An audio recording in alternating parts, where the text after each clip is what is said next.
チャイタニア・マハプブがこの運動を始め、それはまずベンガル、そしてオリッサ、そしてブリンダーバン地方に広まっていきました。But it didn't spread so much beyond that. でも、それ以上にはあまり広まりませんでした。So, as time went on, of course, in those places, Bengal, Orissa, Assam, Manipur, it got, let's say, solidified. It became fixed there as tradition. で、その運動、this is like talking about the chanting, the Yes, Sankirtan movement. movement. で、そのサンキルタン運動がベンガール地方とかオリッサ、アッサム、マニプールとかで広まっていくと、それが伝統として根付いていきました。Around the same time as Lord Chaitanya, we find in other parts of India, other saintly people also were doing some kirtan. で、チャイタニア・マハプラブが活動しているちょうど同じ頃にインドの他の、地方では他の、聖者たちが、キルタンを行っていました。So Guru Nanak among the Sikhs was doing kirtan. で、シーカーではグルナナクっていう方が、キルタンをしていました。And in Western India and Maharashtra, Tukaram at the same time as Lord Chaitanya was doing kirtan. で、西の方、マハラシュトラ地方では、トゥクラムっていう人がチャイタニア・マハプラブと同じようにキルタンの活動をしていました。And in South India, we had the followers of Madhva, Kanakadas, and other poets. They were doing kirtans also. で、南インドでは、マダバ、カナカダスっていう人たちが、キルタンをしていました。And in Assam, there was one devotee called Shankar Dev who was doing kirtan also. で、アッサム地方では、シャンカルデーブというあるディボティ、献身者がキルタンをしていました。But as far as Lord Chaitanya's movement is concerned, it didn't really expand too much until the time of Bhaktivinoda Thakur. で、チャイタニア・マハプラブの、サンキルタン活動に関してはそこまで広がらなかったっていう、でもそれはバクティビノール・タクルが現れるまではそこまで広がりませんでした。Of course, the time of Bhaktivinoda Thakur was a little bit confusing. で、バクティビノータクルがいる時代っていうのはいろいろすごいいろいろ困惑していた時代です。The British put a great influence upon India. いうのは、その英国はインドに大きな影響をもたらしていた。So their educational system and all their knowledge was imported into India. で、そのイギリスの教育のシステムとか知識っていうのがインドに伝えられていました。And some of the Indians also began to think like the British. で、中には、そのインド人の中にもイギリス人のように考える人たちが出てきました。However, we see that Christianity didn't take on, was not so much adopted by the Indians. でも見ればわかるように、キリスト教はそこまでインド人に取り上げられませんでした。And some Indians tried to mix Upanishadic thought with Christianity and Western philosophy. で、インド人の中にはそのウパニシャッドの考えを、西洋の、哲学と混ぜようとする人もいました。So the traditional philosophies were there, but not so active. で、そういう伝統的な、昔から伝わる伝統的な哲学っていうのはあったんですけど、それほど活動的ではありませんでした。So for the first part of his life, even Bhaktivinoda Thakur didn't know about Lord Chaitanya. で、そういう背景があって、バクティビノータクルもその人生の前半はチャイタニア・マハプラブのことを知りませんでした。So, and then he began studying Lord Chaitanya's works. で、そこからチャイタニア・マハプラブが残したものを勉強し始めました。And then he realized what Lord Chaitanya is saying is the ultimate dharma. で、その勉強していくうちに、チャイタニア・マハプラブがおっしゃっていることが究極のダルマであることに気づきます。It's superior to all the other dharmas in India. It's superior to the religions of the West. で、彼はそのチャイタニア・マハプラブの、教えっていうのは他のインドで伝えられているダルマより、そして西洋のダルマ、西洋の教えよりもはるかにその最も優れていることに気づきます。So he was very excited by this. で、彼はそれにすごいワクワクして、And he began writing and preaching to others. で、そのことについて他の人たちに広めたり、プリーチングをしたり、執筆したりしました。And he was largely preaching to the intelligent class of people. で、特にその知性のある人たちにプリーチングを行っていました。And he wrote some of his works in English also. で、中のその彼の書物には英語で書かれたものもあります。So Bhaktisiddhanta Saraswati Thakur also took up the same mission.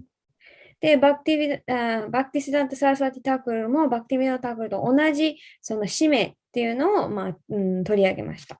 So he was able to establish a strong base in Bengal, and then he spread throughout India.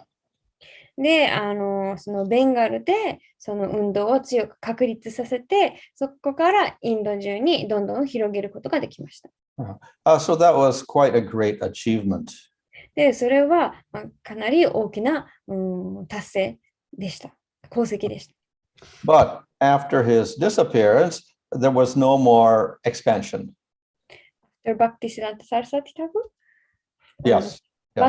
そのバクティシダンタ・サラスワティ・タクルがいなくなった後は、その活動、その運動が広まることはありませんでした。So Srila Prabhupada understood this, and then he was quite dissatisfied and saddened by the state of affairs. で、シリラ・プラブパードはそれを知って、その現状にとても心を痛め、その不満に思いました。Meanwhile, India itself was going through another change. で、同時にインド自体、その別の変化の途中にありました。There was the Second World War, and then there was independence of India. っていうのは、その第二次世界大戦があり、またそのインドの独立運動みたいなのがありました。So then India became independent again. で、インドはまた独立したわけです。So one would think that then India would emphasize their traditional dharma again. ね、普通だったら、インドはまたその伝統的なダルマを再構築すると思うかもしれません。But they didn't do that. でもインドはそうはしませんでした。They began stressing westernization, industrialization, modern, foreign education, science, etc. で、インドはその西洋化だったりとか、その西洋の教育とか、そういうのばっかりその強調、し、推し進めていきました。So a lot of the traditions and a lot of the traditional knowledge was discouraged. で、そのインドが持つその伝統だったり伝統的な教えはあまり進められませんでした。And it was considered to be, let's say, restrictive. It prevented progress. で、そういうその伝統の進歩っていうのは妨げられてしまいました。So Srila Prabhupada was trying to preach in the 50s and then 60s in India. で、その1950年代、60年代、プラブパーダはそういう背景にあるインドにプリーチングを推し進めようとしていました。But we see, it was quite difficult. で、とても難しかった。Of course, he was all alone. で、そもそももちろんそのプラブパーダはたった一人だった。He tried to start a center in Jhansi, but that didn't work out. で、ジャンシーでそういうセンターを開こうとしたんですけど、うまくいかなかった。He struggled to translate and comment on the Bhagavatam. で、バーガータも翻訳し、それに解説をするのにもとても苦労しました。So that much he did, and then he tried the Back to Godhead magazine. で、翻訳を試みて、その後、バックトゥゴッドヘッドの雑誌を始めました。But not too much success. でもそれもそこまで成功はしませんでした。So the movement in India was not expanding at that point. で、その時点では、そのインドにおけるその運動はあまり広まっていませんでした。Uh-huh. So then Prabhupada thought, if they won't listen in India, maybe I go to America and they will listen there. で、そこでプラブパーダはインドで私のことを聞いてくれないだったらアメリカで試してみて、もしかしたらアメリカ人は私のことを聞いてくれるかもしれないと思いました。So that was a very, going to America was a very bold move for him because he didn't know anybody in America. で、そのプラブパーダはアメリカで誰も知らなかったので、そのプラブパーダがアメリカに一人で行くっていうのはとてもその大胆な、行動でした。And he didn't have any money. で、お金ももちろんありませんでした。And he was already, what, 70 years old. まあ、70歳ですよね、もう。And he was not in good health. で、健康もそれほど、まあ、優れていなかった。But he went anyway. でも、それでもプラブパーダはアメリカに行きました。So why did he go? なぜ行ったのでしょう。So he explains that he was trying to follow the order of Srila Bhaktisiddhanta Saraswati Thakur, his guru. そこでプラブパーダはその自分のグル、バクティスダンタ・サラスワティ・タークルの指示、教えに従おうとしていただけだと、そういうふうに説明しています。He had read in Vishwanath Chakravarti's commentary on Bhagavad Gita that the order of the guru is the life-giving medicine for the devotee. で、プラブパーダはその誰だっけ、ビシュマラ・チャクラバーティ・タークルのそのバグワッドギータの解説で、そのグルの命令、指示というのは、その近親者、その弟子にとって命を与える薬だっていうふうに読んでいました。So, inspired by that, he went to America. その教えに書きづけられ、プラブパーダはアメリカに渡りました。And of course, in the first year, he struggled. でもちろん最初の年、1年目はとても苦労しました。But then somehow he came at a time when the Americans were also going through some cultural change. で、まあ、何らかの、きっかけで、そのアメリカでも、そのアメリカ人っていうのは、その大きなその文化的な変化の途中にありました。India was trying to become westernized. America was trying to get spiritualized. でインドはアメリカ西洋化をしていたときに、アメリカはそのよりスピリチュアル化しようとしていました。So he attracted some young people, and that's how the movement of International Society for Krishna Consciousness started. で、プラブパーダはその活動は若い、人たち、アメリカ人を引きつけ、そこからクリシュナ意識国際協会が始まったわけです。So it began to spread in America, Canada, and Europe. で、そのイスコンの運動はアメリカ、カナダ、ヨーロッパへとどんどん広まっていきました。But Prabhupada was not fully satisfied with that. で、プラブパーダはそれでも完全に満足していませんでした。He came back to India and established the movement here again, even though he had given up on India before. で、プラブパーダは、最初は、一回はそのインドを諦めてたんですけど、またインドに戻り、その運動を、インドで確立しました。So in India, it was still a bit of a struggle. まあ、それでもインドではまだちょっと困難があって。Of course, the attraction was that Americans were becoming devotees. So he brought them to India and said, look, they're becoming devotees. Why you cannot become a devotee? で、最初にインド人はアメリカっぽくしようとしてたので、ディボーティーになったアメリカ人たちを連れて、ほら、アメリカ人でもディボーティーになってるんだから、あなたたちはどうしてならないの？そういう方法で運動を、持ってこようとしました。However, when Prabhupada was preaching in India, still not that many people supported. でもそれでもそのプラブパーダがインドでプリーチングをしているとき、そこまでインド人たちはその運動を支持しませんでした。So the money to build Vrindavan and to purchase land in Mayapur and build up Mayapur and Bombay, all this came from foreign places. で、そのウィンダーバンを作ったり、マヤプールの土地を買ったり、ボンベイの、センターを立ち上げるのも、そういう資金っていうのはインド人ではなくて、その外国人から来たものです。So up to Prabhupada's disappearance in 1977, largely the movement in India was financed by foreign contributions. で、そのプラブパーダがこの物質世界を離れるその1977年までっていうのは、そのインドにおけるそのクリシュナ意識の運動の大半、ほとんどは外国の人たちの資金を得て行われていました。But then after that, in the 1980s and 90s, and after that, interest began to grow in India. でも、その1980年、90年代、それ以降は、インドでもそのクリシュナ意識に対する興味、関心っていうのが増していきました。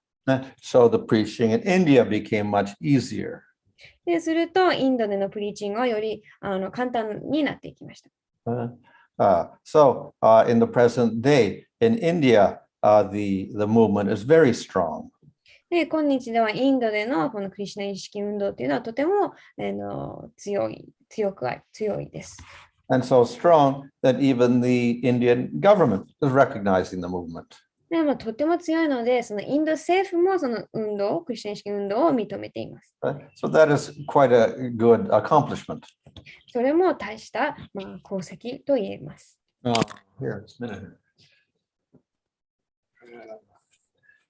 The government actually made a special coin for Prabhupada. インド政府はそのプラブパーダのために特別なコインを作ったんですよね。I don't know if you can see it close. There's Prabhupada's face on the coin. It's a 125 rupee silver coin, specially produced. 特別に作られたそのプラブパーダのお顔が彫られているのかな。シルバーコインで125ルピー相当だ。だそうです。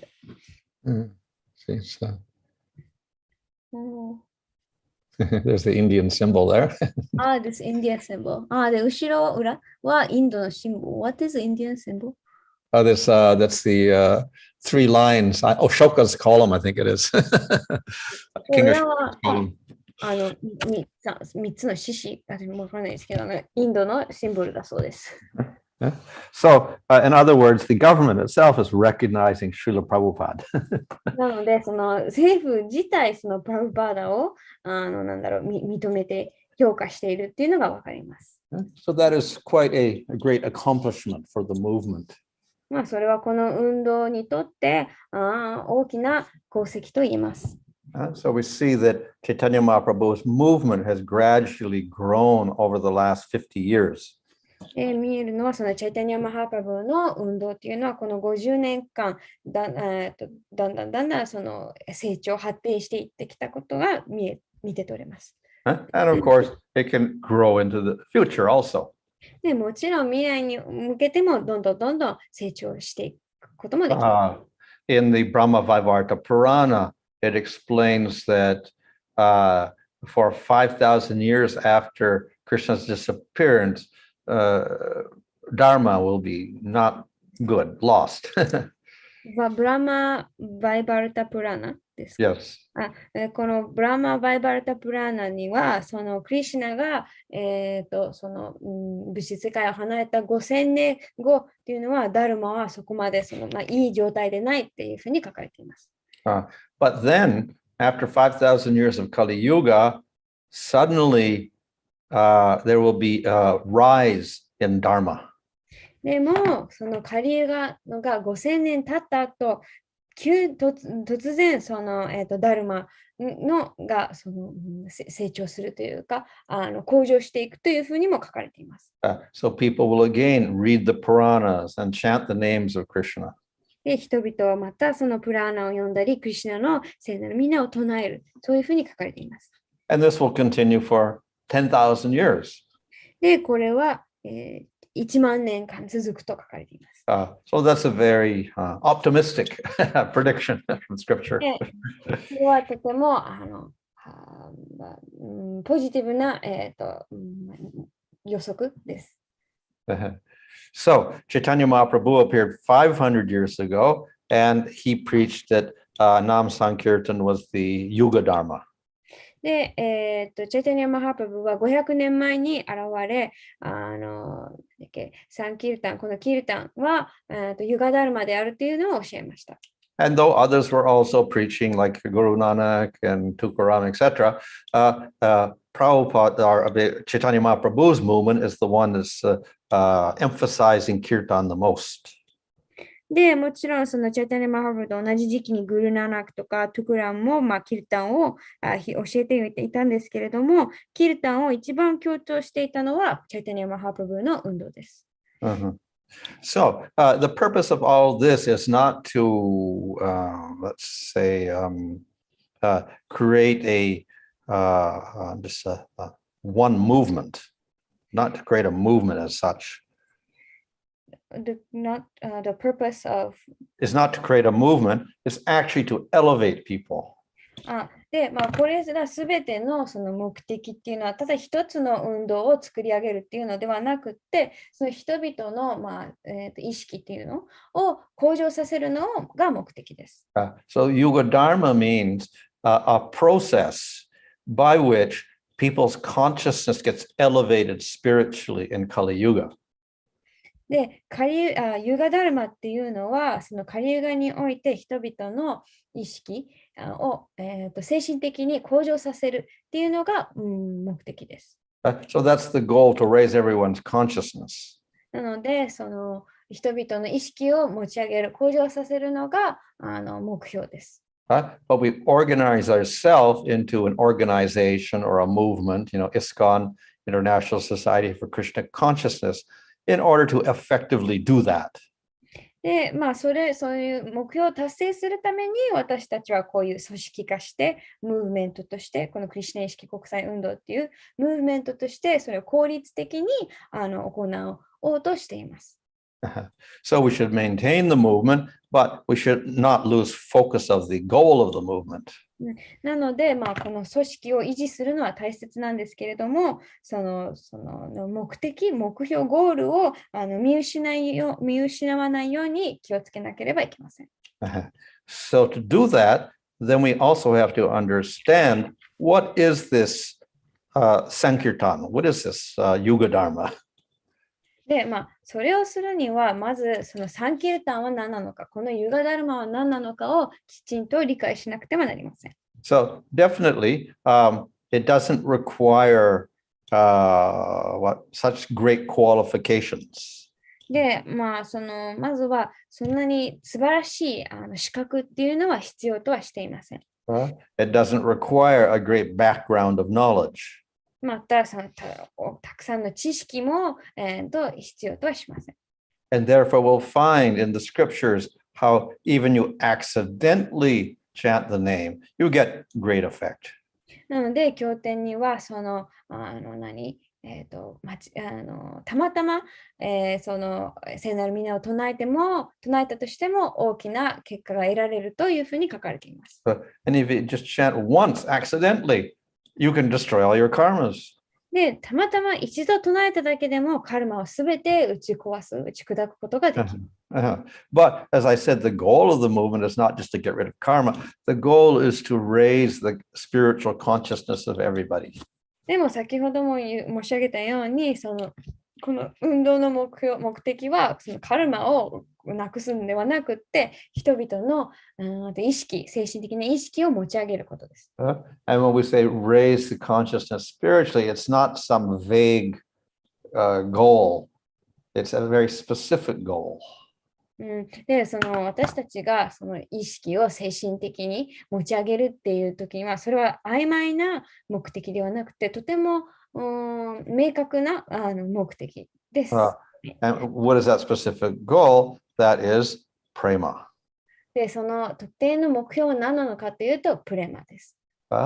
So prema literally means love. で、プレマは直訳すると愛という意味です。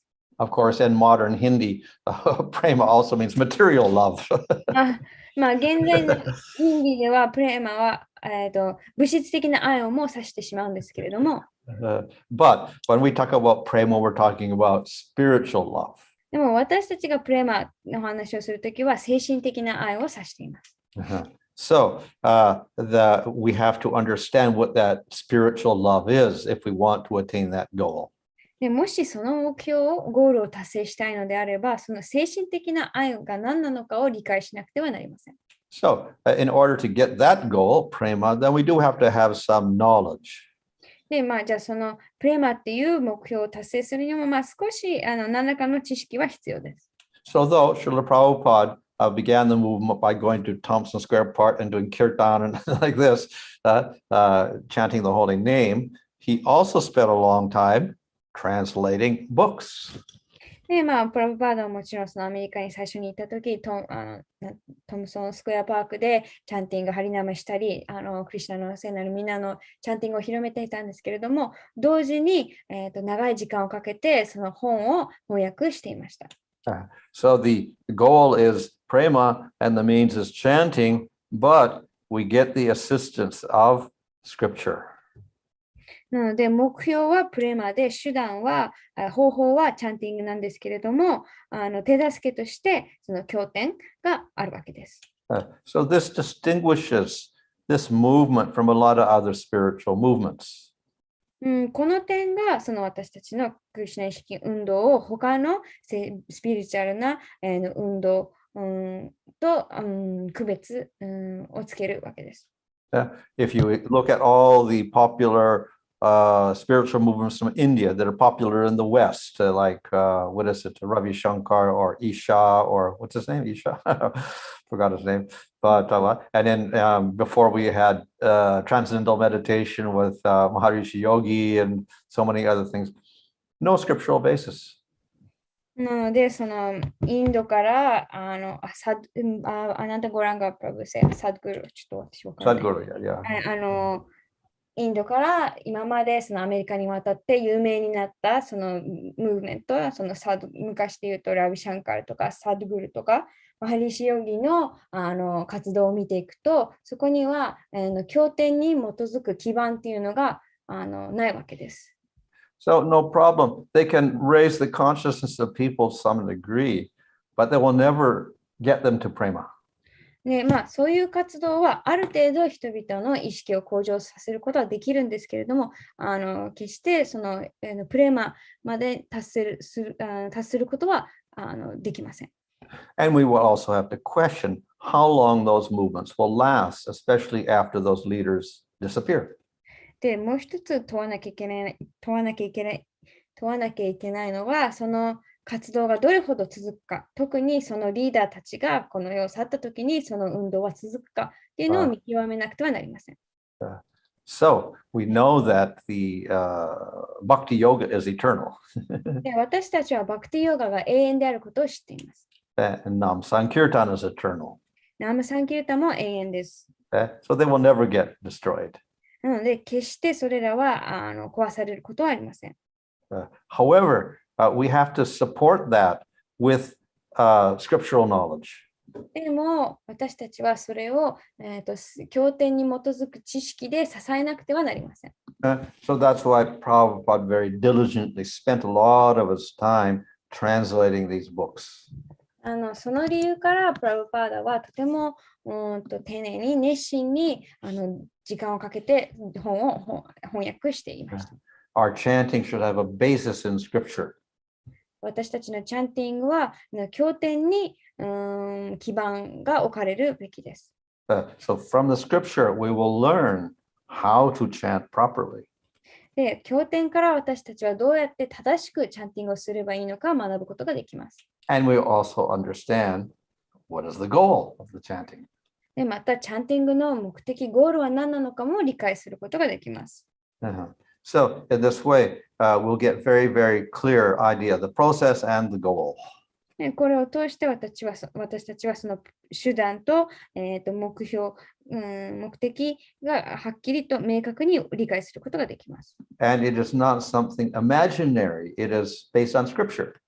で、それらはその誰かの空想、想像によるものではなくて、実際に経典に基づいているものです。We can speculate and experiment about what is our goal in life and how to get there, etc. But this is based on scripture, so it's much more authoritative. で、まあ私たちはその人生の目的についていろいろ実験したり、推論を並べ立てたりすることはできるんですけれども、今日この活動は経典に基づいているので、より権威があるものです。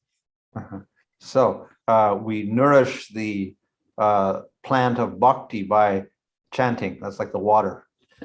で、私たちはそのバクティの、植物をチャンティングを通して育む、その栄養を与えることができます。But we have to support the creeper also. The creeper, if it's not supported, will fall on the ground.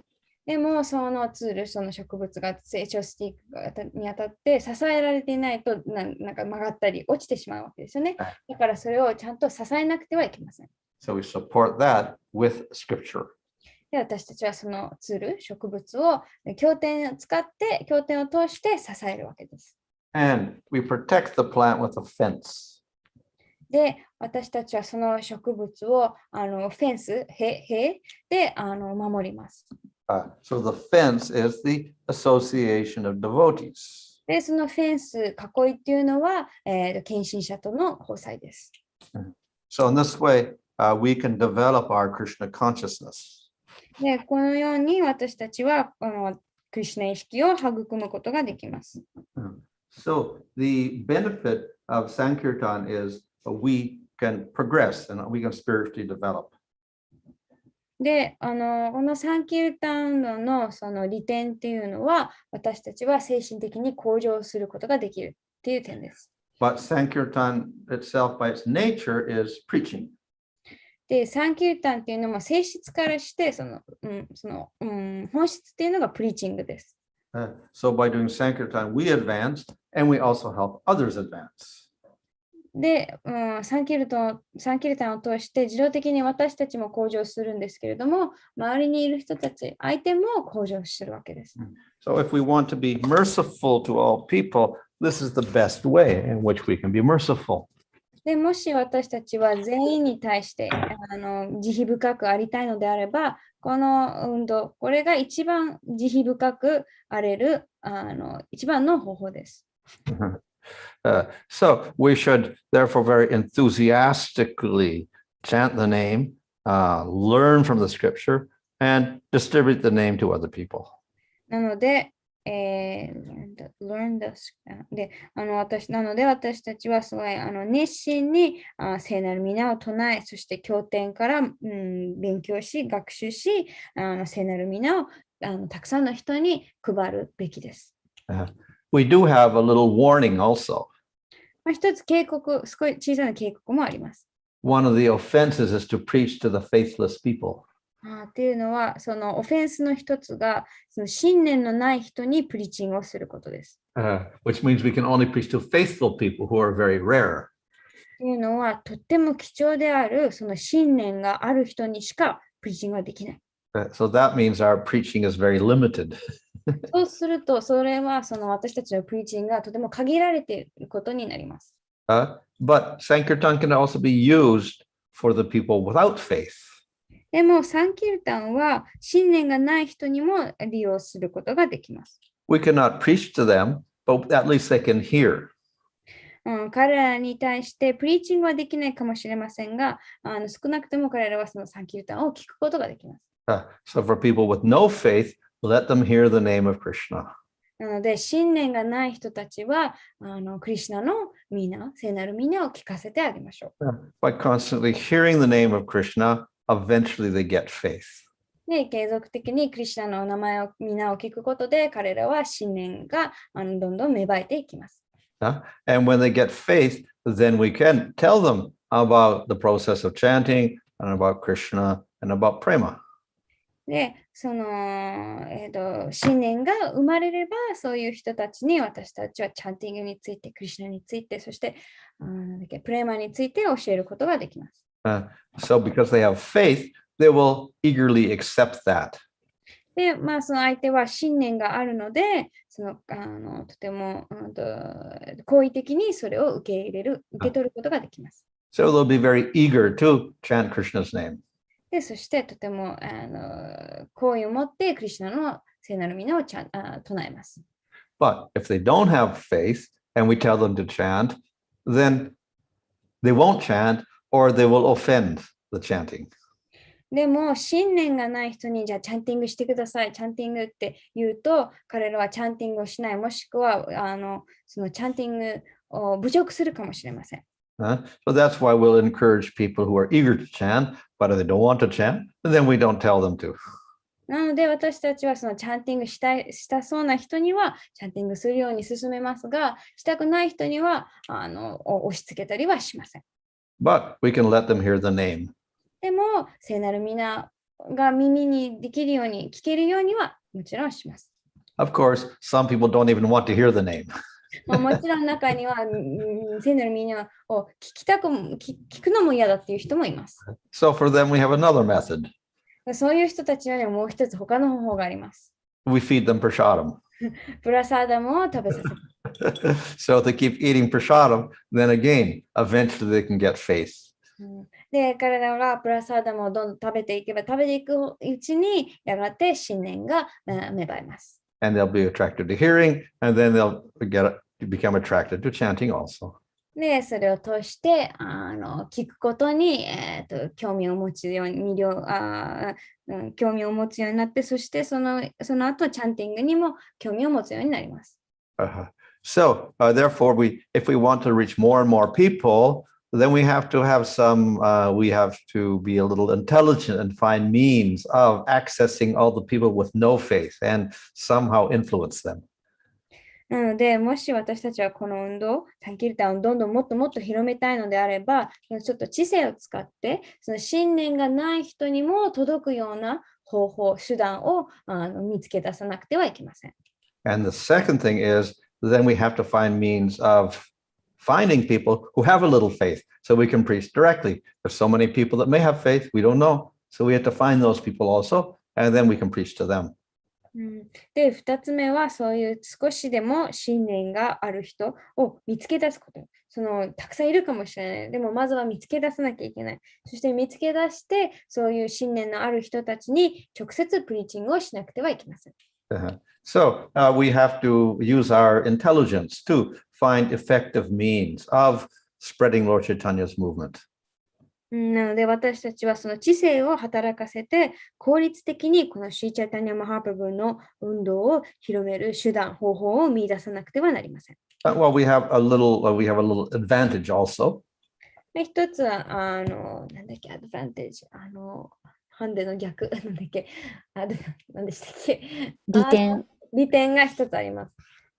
And that is, Harinam is the Yuga Dharma, the scriptural. It's proved by scripture that this will be the effective way of elevating people. っていうのは、その経典自体に、このハリナム・サンキルタンが、ユガダルマであると確証されている。このハリナムを通して、ハリナムがその方法であるっていうのが、もうすでに経典に書かれているということです。We just have to find the means of getting it to different types of people. That's all. 私たちがしなきゃいけないのは、いろんな人にそのサンキルタンを広める、伝える方法、手段を見出すことです。Mm-hmm. Here in India, for instance, because of the pandemic, we couldn't go out and preach. で、例えばここインドではそのパンデミックの影響で外に出てプリーチングをすることができませんでした。So everyone was forced to use Zoom or Skype or something. で、全員がそのスカイプとか Zoom を使うのを強いられました。So here in Chennai, two devotees developed a little Bhagavad Gita course, discovery course of Bhagavad Gita. で、チェン内では2人のディボティがその Zoom を通して行うそのバガバットギータのコースを、作ったそうです。So this was, a simple course, maybe 9-day course, an hour each week or something like that. で、すごいシンプルなコースで、9日、期間は9日で、1週間に1時間ぐらいとか、そういうシンプルなプログラムで。They give basic instructions from Bhagavad Gita, philosophy, and how to chant. で、ギーターからその基本的な教えだったり、基本的な哲学だったり、チャンティングの仕方とか教えていました。So the first program they did, they got maybe 5,000 people. わあで、最初のプログラムは5000人ぐらい集まって、Then they had to have a second program for those people to get them to chant more. で、そういう人たちがもっともっとチャンティングできるように、もう一つ、二つ目のプログラムを作らなきゃいけなかった。And then they repeated the first program. We got another 5,000 people. で、その一つ目のプログラムもう一回やったら、また5000人集まって、And another devotee in Mangalore, that's on Karnataka on the west coast. He heard about that, and he was a little genius in IT, etc., and whatever. So he made a program that went in Oriya, Hindi, Bengali, English, Kannada, all sorts of languages simultaneously. He did a similar program. He got like 10,000 people going first try. で、その話を聞いて、西海岸の、マンガロア地方のディボーティーは、その IT がすごいに長けていたので、なんか似たようなプログラムを作ったんですけれども、それはなんか同時通訳かなんかで、ヒンディー語とかベンガリ語とか、いろんな言語で聞けるっていうプログラムだったので、初日に1万人ぐらい集まったそうです。So now he has thousands and thousands of people who chant 4 rounds or 8 rounds or 16 rounds a day, and they read Bhagavad Gita every day. で、こういうプログラムを通して今では大勢の人が、チャンティング4週だったり、8週だったり、16週も唱えている人もがいて、彼らは毎日ギーターを読んでいるわけです。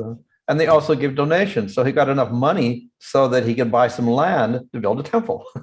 で、参加者たちはそのドネーションもするので、そのプログラムを立てたその人はたくさんお金を集めることができて、土地を買ってお寺を建てることができたそうです。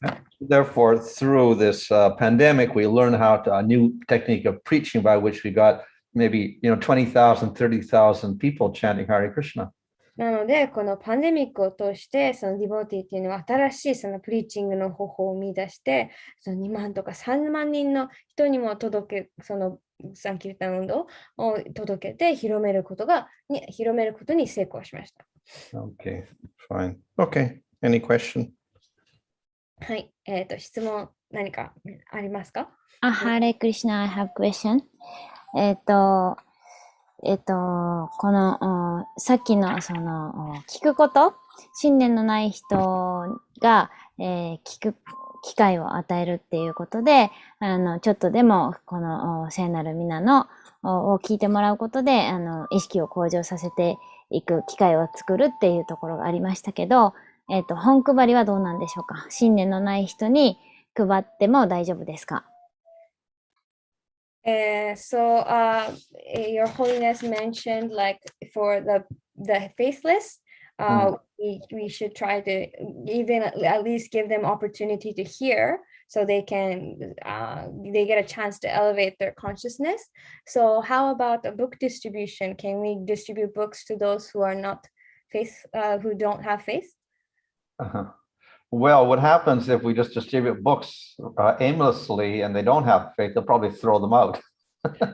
で、その目的もなく、ただその信念にない人とかに本を配ってしまうと、そういう人はその本を捨てちゃうかもしれない。So that's why if we distribute books and we see people who are interested, and then we may also ask for a donation. And if they give a donation, obviously it must be interested because they're willing to give money for it. So that means they do have some interest. That means they have a little faith. なので、そういう話をして、興味があるようだったら、その本を見せて、で、ドネーションをするっていうのは、絶対にその人が興味があるわけですよね。ドネーション、そのお金を出してでも読みたいっていうのがあるので、それは信念が少しでもある証拠です。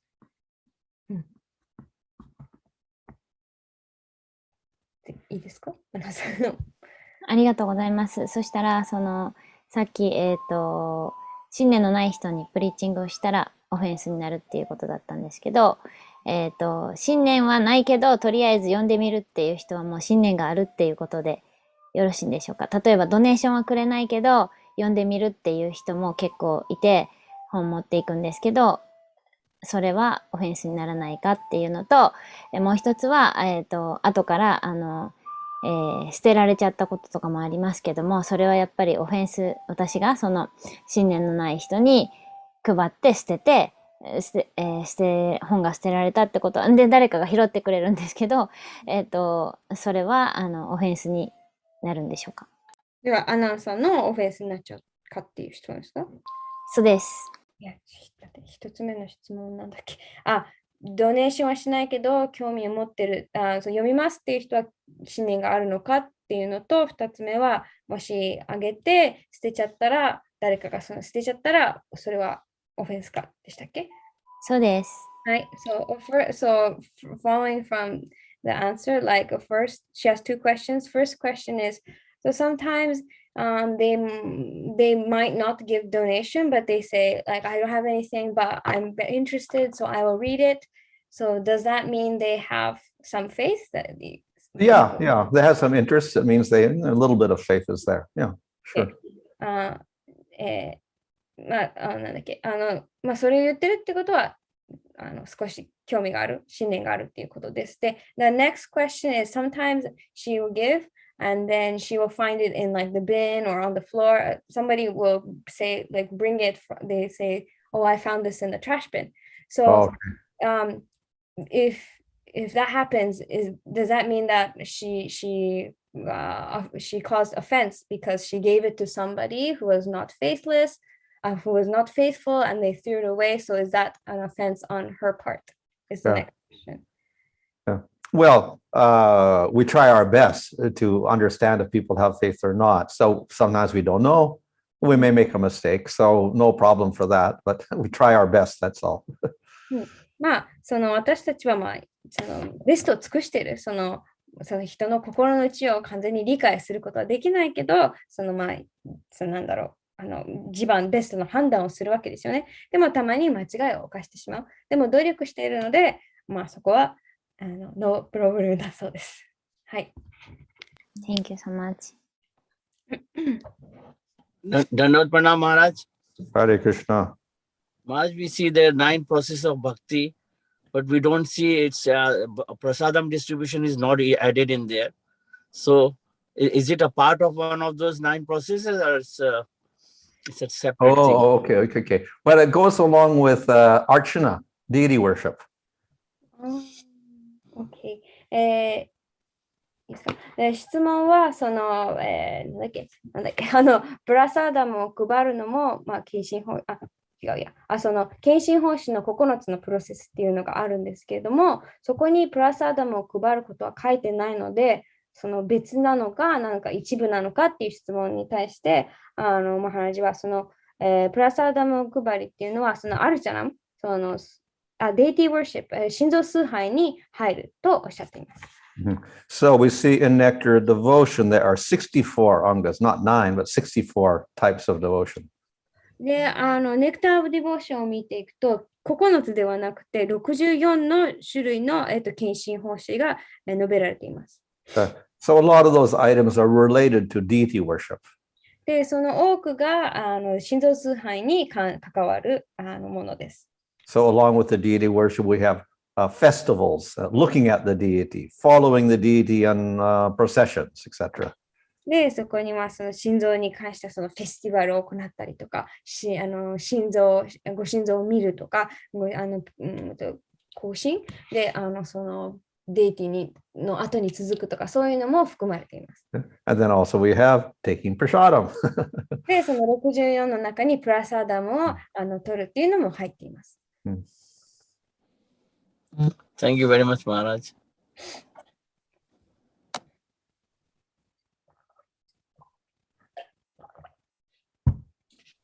This was one of the main means in America in the beginning. プラサダム配りっていうのは初期のその頃、アメリカで一番の人を引きつける手段でした。A lot of people became devotees because of prasadam. 多くの人はプラサダムがきっかけでディボティになりました。That is my plan in Japan, Maharaj. Okay. それがパパの計画だそうです。頑張ってね。Well, that person has the donut factory, yeah. He offers everything to Jagannath. In Japan? Or Yeah, Tokyo. なんか東京でなんかドーナツ工場の人はなんか全部ジャガナートにお供え捧げてると。It's still there?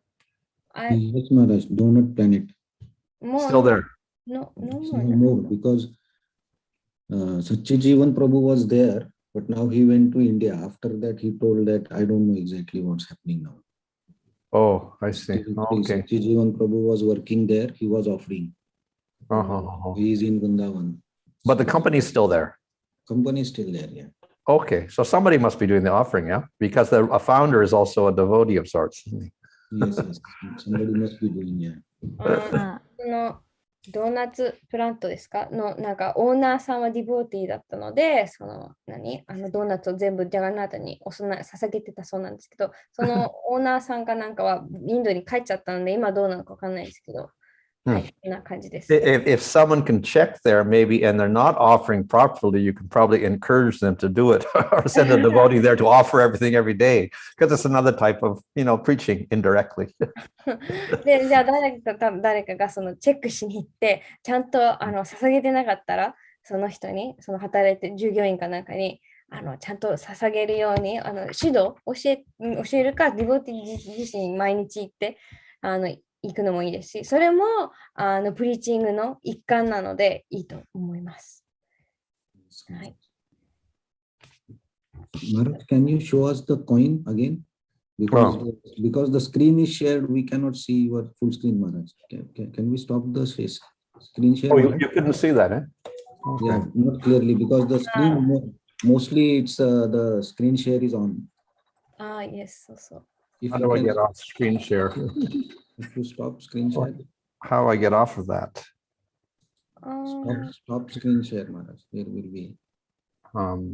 Yes. We're off? Okay. Yes. Now we can. Yeah, okay. Oh. Can you see it? Oops. Yes. It can't, it's all reflecting because it's got a plastic cover on it also. Anyway, that's his face. なんかプラスチックのカバーがあるのでちょっと反射しちゃうんですけど、プラウパーダのお顔が表にあって、It's 125 rupees. Oh, yes, so. Yes, 125. Are they in limited quantities or they made a lot of them? It's limited quantities. You can order them and then you get them. I don't know, they cost 1,000 something rupees each. ワンコイン1000ルピーぐらいして、なんか注文して、なんか限定版なそうなので、たくさんあるわけじゃないそうです。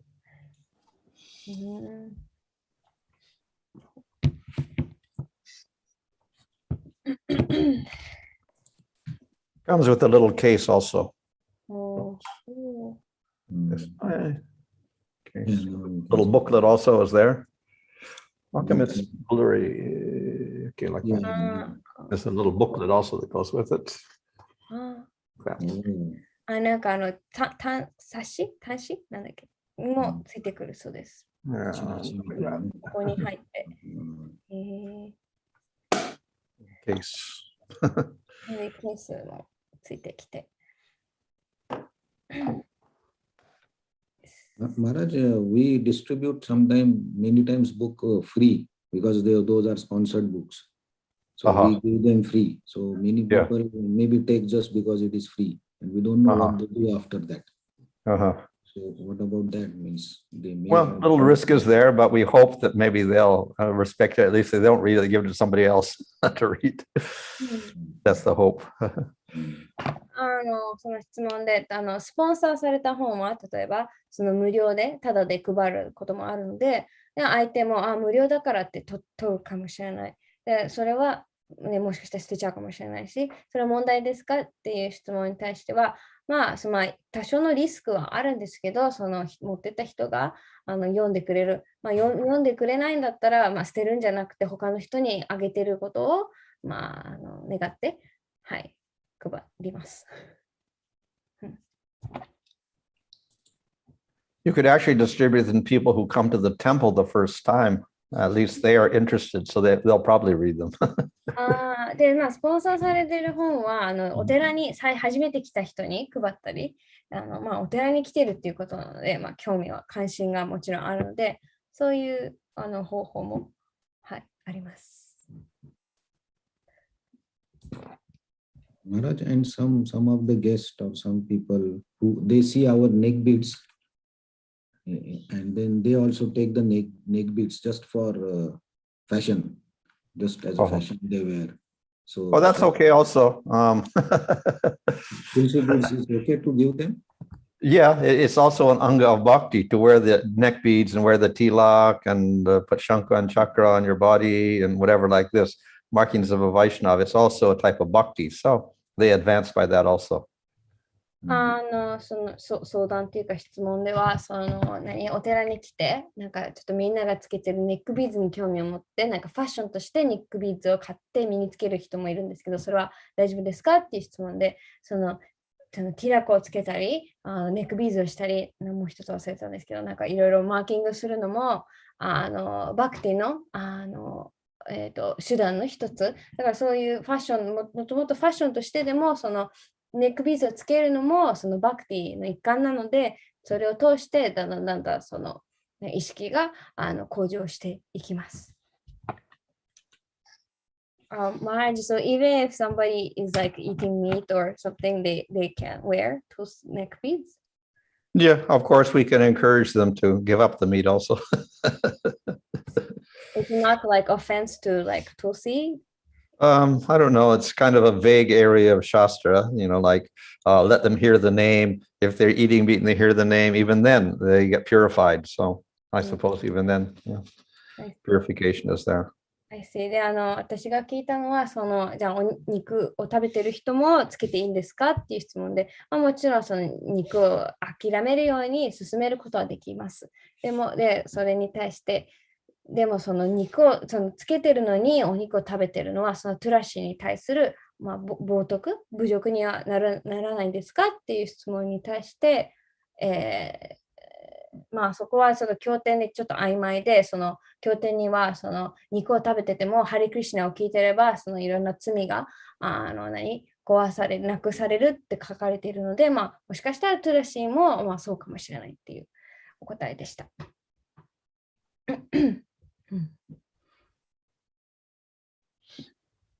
他に質問はございますか？Hare Krishna, I have another question. Like ISKCON is following getting initiation by guru who arrive. But sometimes some parampara says like we can get initiation directly from Srila Prabhupada, even he is passed away. So what the scripture says about this point is both are true? We don't have any scriptural reference to such a thing. 質問日本語で言いますか？はい。質問は、イスコンでは、生きているグルーから入門を受けることを、推奨してますけど、推奨っていうか、それが普通ですけども、他の、パランパラの中には、シュリラプラッパーだから直接に入門を、生きていらっしゃらなくても、そのプラッパーだから入門を授かるっていうふうに、今、教えられている、サンプラダイもあって、で、経典では何て書かれているんでしょうかっていう質問です。So, not mentioned you can get from someone that's... Yeah. で、経典には、この物質世界にいないっていうんですか、そういう方から、入門を受けるっていうのは、経典には全く書かれていないそうです。So the diksha was given orally from one person to another. で、ディクシャっていうのは、ある人から他の人に口実なんだっけ、言葉を通して授けられます。And they would get mantra. で、そこでマントラを受け取るわけです。So nowadays, because we have things like tape recorders, you can record the mantra and give them the tape recorder. But in ancient times, they didn't have tape recorders, so there's no such thing as doing that. まあ、現代ではそのね、録音機とか使って、そのマントラを録音されたのを、まあ、授けることができるんですけど、古代ではそういうものはなかったので、まあ、経典にも、そのね、そういうなんか飛ばして、パラパーだからとか、そういうのは一切述べられてはいません。But another reason why it should come directly is that usually if a person is there, there can be distortion of the meaning of the mantra, the teachings, etc. If we start thinking about it, or if we look at the books and we start studying on our own. So we do need somebody to keep us in line. で、まあ、もう一つの、それが進められない理由、そのパパとか直接とかそういうのが進められない理由っていうのは、やっぱりそういう、もちろん一人でその経典を勉強したりとか、いろいろ自分で推論をしたりとかできるんですけど、そうするとどんどんそれが歪められたりとか、間違った解釈とかなってしまうので、やっぱりその生きている人、先生、がやっぱりそういう正す目的でやっぱりそういう方法が必要です。